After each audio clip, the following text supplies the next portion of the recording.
Всех снова приветствую! А это вторая часть видео о самых сложных бейджах в Roblox. Если вы не смотрели первую часть, рекомендую начать с нее, а затем перейти к этому видео.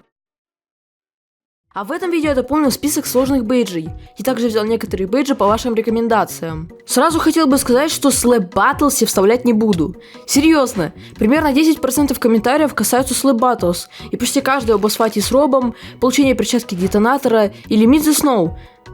Лично считаю, что эти бейджи не являются действительно сложными, так как для их получения не требуется высокий скилл, как, например, в Eternal Tower of Hell, или IQ выше 150 или прохождение головолома, как в Puzzle Difficulty Chart и других подобных играх. Также хочу отметить, что бейджи, которые уже невозможно получить, или которые зависят исключительно от удачи, я не включаю в видео. На этом закончим вступление и перейдем к основной части видео, но перед этим рекламная пауза. Давно мечтал о робоксах? Тогда заходи на Robuy.gg. На этом сайте вы можете купить робоксы по самому лучшему курсу. К примеру, 400 робоксов стоят 308 рублей.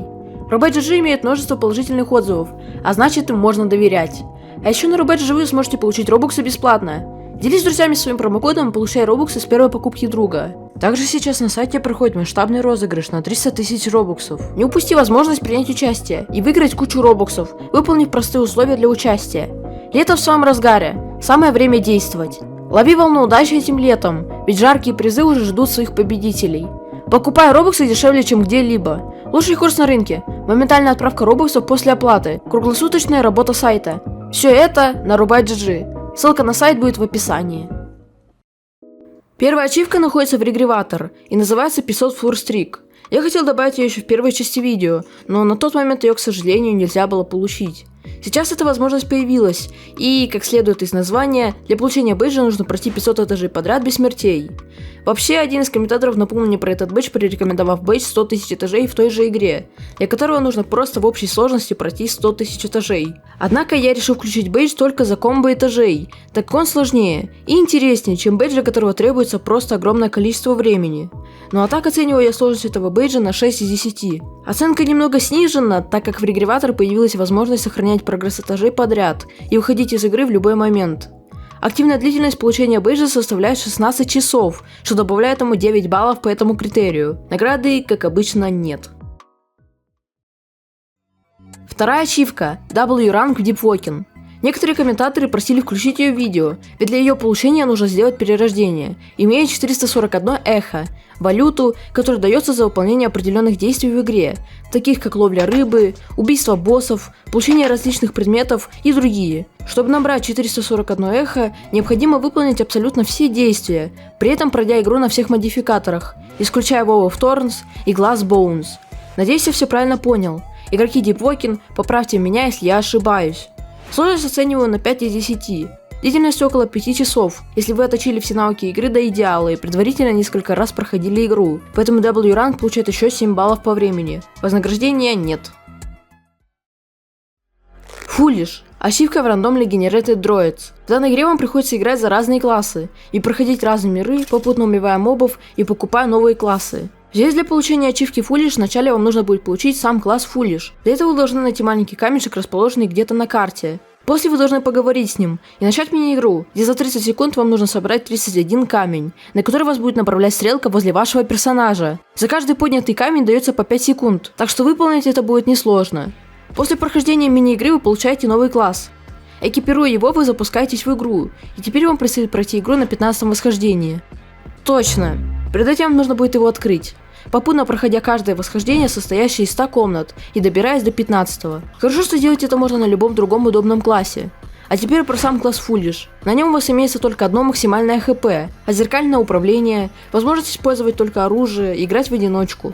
Нет возможности повышать характеристики персонажа и не имеется способностей. Как вы уже поняли, сделать это максимально трудно из-за огромного количества дебафов. И да, даже за обычный класс трудно пройти одно восхождение. Ну или по крайней мере для меня так. А тут вам придется проходить это все с максимально ужасными условиями.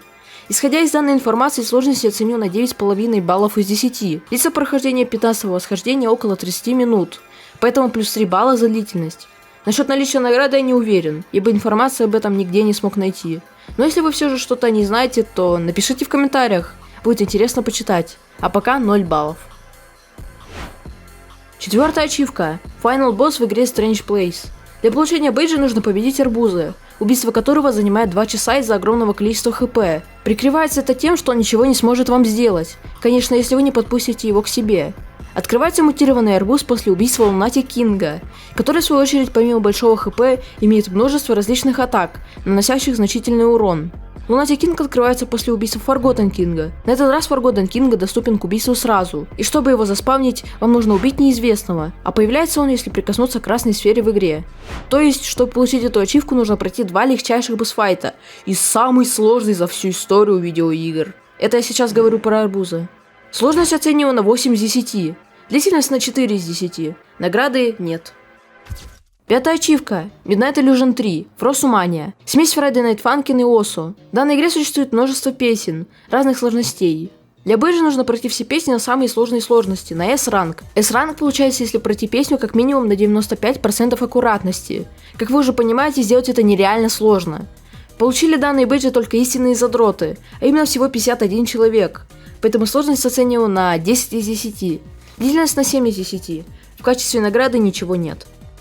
A Really Freaking Big House и бейдж Hard Endless 2000. В данной игре в обычном режиме вы должны проходить сквозь определенное количество комнат, попутно избегая множества различных монстров, имеющих свои особенные механики.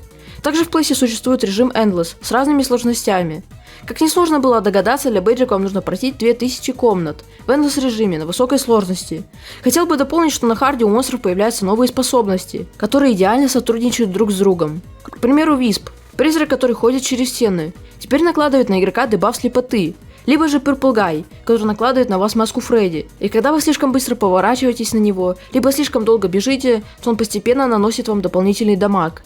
И сам по себе он получает ускорение, когда вы на него не смотрите. Помимо этого, с 1750 комнаты монстры будут комбинироваться по 2 разных или одинаковых на каждое нападение. Поэтому моя оценка данному достижению равна 7 баллам по сложности. Прохождение занимает больше 2 часов, что равно, по моему мнению, 5 баллам. И награды нет. Еще один бейдж, связанный с Really Freaking Big House. Вот только на этот раз он в игре PNV4. В данной игре для получения бейджа под названием Acme вам нужно будет пройти игру, состоящую из 1000 комнат. На этот раз у монстров не будет никаких ограничений. За вами буквально в любой момент может побежать толпа монстров, которые в свою очередь дополнились некоторыми новыми сущностями. Единственный совет, или вернее выразиться, правило игры – идти постоянно налево, имея в виду, что поворачивая налево, вы всегда будете попадать в правильную дверь. Конечно, если она не является басседом. Это если что ложная дверь, которую у вас открыть не получится. И когда вы заметите неисправность, то вам сразу же нужно будет бежать в соседнюю дверь. Еще забыл дополнить про то, что иногда вы можете попасть в комнату 50 на 50, которая имеет 2 развилки, и только одна из них правильная. Если удача не на вашей стороне, то скорее всего вы умрете, ибо к моменту, когда данная комната появится, за вами по-любому будет гнаться толпа монстров, которая убьет вас, не давая ни шанса выжить. Хотел бы упомянуть, что после 900-й комнаты стены станут полностью прозрачными, что иногда мешает ориентации в пространстве. Особенно, когда за вами охотится крипто или демон, которые инвертируют управление вашей мышкой или затемняют ваш экран. Начиная с 950-й комнаты на вашем экране появится черная виньетка, что затрудняет увидеть количество хп, стамины и пройденных комнат. Также включается новая музыка, которая будет играть до самого конца, что делает вас глухим к определению монстров и изменяет модельки всех игроков на серые. Единственными, кто прошел данную игру, является одна команда из 11 человек, ибо в одиночку пройти это практически невозможно. Сложность оцениваю на 9 баллов из 10. Длится прохождение около часа, еще плюс 5 баллов. И награды, собственно, тут также нет. Out of the Park в Kaizo Robot 64. Данная игра это Kaizo-мод на игру Robot 64. Если что, то Kaizo это жанр игр с высокой сложностью, пройти которую способен не каждый. Для получения ачивки в данной игре вам нужно пройти режим Final Home Run, без потери жизни. Данный режим включает 100 различных карт из оригинальной игры. И самая главная трудность данной ачивки является в том, что активное прохождение занимает около 4 часов. Проходить вам придется используя различные гличи и приемы. Тот же самый бег по стене, при котором вы можете подниматься по стене еще выше. Возможность умереть на этом бейдже очень высока, что действительно заслуживает 8 баллам по сложности, 7 баллам по времени и 0 баллам по награде, так как ее нет. В прошлой части я говорил про пару бейджей, не вошедших в видео. Одним из них был бейдж Go Outside в Dummies VC Noobs. Лично считаю, что этот бейдж очень сложный, особенно если драться в открытую он становится невозможным. Для получения ачивки вам нужно будет прожить 10 волн на любой карте в игре, до сложности мазохиста. При игре, на которой любые противники наносят внушающее количество урона, либо тот же самый Шелдер ваншотает вблизи, хотя он на любой сложности так делает, но не суть. Помимо этого, на 3, 6 и 9 волне выходит по одному боссу. Еще по очереди 3 босса на 10, которые вас также ваншотают при любой ошибке. Все игроки проходят данный гейммод на карте Архипелаг, зачастую используя телепортеры, тэпаясь на противоположные отдаленные острова, попутно отстреливая противников, пока они следуют за вами. В качестве оружия некоторые игроки используют снайперки, либо класс специалиста, чтобы спавнить роботов. В общем, сложность оцениваю на 6 баллов из 10. Длительность поставлю на 4 из-за 45 минут геймплея. Награды тут также нет. Последний бейдж, который я бы хотел сегодня затронуть и немного про него рассказать, так это бейдж 100 Badgers Completed, The Badger Hub. Вначале расскажу про Badger Hub. Это место сбора различных бейджеров по разным тематикам. Бейджер — это лист бейджиков на одну или несколько определенных тем. Уже доходит, да? Для самого сложного бейджа нужно пройти 100 бейджеров. В Badger Hub их не так уж и много, поэтому пройти вам придется практически все из них. А дело-то в том, что некоторые бейджеры имеют в себе бейджи, которые находятся в самом Ultra Hard бейдж листе. А именно большинство бейджей, о которых я вам говорил в этой и прошлой части моих видео. Сам Ultra Hard Badge List — это лист очень сложных бейджей из разных игр, в котором топ-1 игрок в лидербордах смог получить только 40 бейджей из них. Сразу хотел бы защититься, что я не тупо воровал бейджи из данного листа и вставлял в свое видео. На самом деле я действительно изначально искал сложные бейджи в различных играх сам, пока на монтаже первой части не наткнулся на данный лист и не взял некоторые бейджи из него. Вернемся к теме. Как я уже сказал, для прохождения 100 бейджеров из Badger Hub вам понадобится получить огромное количество бейджей из разных игр, так и спокойно доступных к получению, так и невероятно сложных. Так что сложность оцениваю на 10 баллов из 10. Длительность поставлю на 9 баллов, хотя можно даже на 10, ибо изначально я сохранял данный балл длительности только для бейджа The Strongest в The Strongest Battlegrounds. Но сейчас считаю я этот бейдж бредовым и пересматриваю то, что он должен был быть в моем видео. Так что все же этот бейдж получает еще 10 баллов по длительности. Награды тут снова нет, 0 баллов. Вот и подошел данный видеоролик к концу. Спасибо большое за то, что вы его посмотрели. Сразу же хотел бы ответить на вопрос, почему видео так долго выходило. Так получилось, что начала делать его еще в начале июня. Изначально первый месяц писал сценарий, второй озвучивал, и наконец третий месяц занялся монтажом. Такие большие перерывы между созданием видео были из-за того, что я утратил энтузиазм делать вторую часть сложных бейджей, так как мне уже просто стало лень делать что-то однотипное. Все это время я лишь сам получал сложные бейджи и проходил бейджары. Хочу вам лишь сказать спасибо за терпение и то, что в следующий раз такой ситуации не произойдет. Я уже подготовил новую тему для видео, которая лично мне очень интересна, и думаю, что она будет интересна и вам. Если где-то монтаж был ужасным, то извините. Дело в том, что я торопился и пытался как можно быстрее доделать видео, так как уже 21 числа я уезжаю на 10 дней. А снова откладывать выход этого ролика я не хотел. Но все же я надеюсь, мои труды стоили того, и это видео вам понравилось. А теперь про бейджеры и УХБЛ. Я сам их прохожу и хотел бы вас тоже на них направить. Если вы являетесь бейдж-хантером, то вам нужно попробовать себя в Ultra Hard бейдж листе. А кто любит просто повеселиться и пополучать разные бейджи, и возможно получить лимитку за прохождение одного бейджера, то вам нужно тоже их попробовать.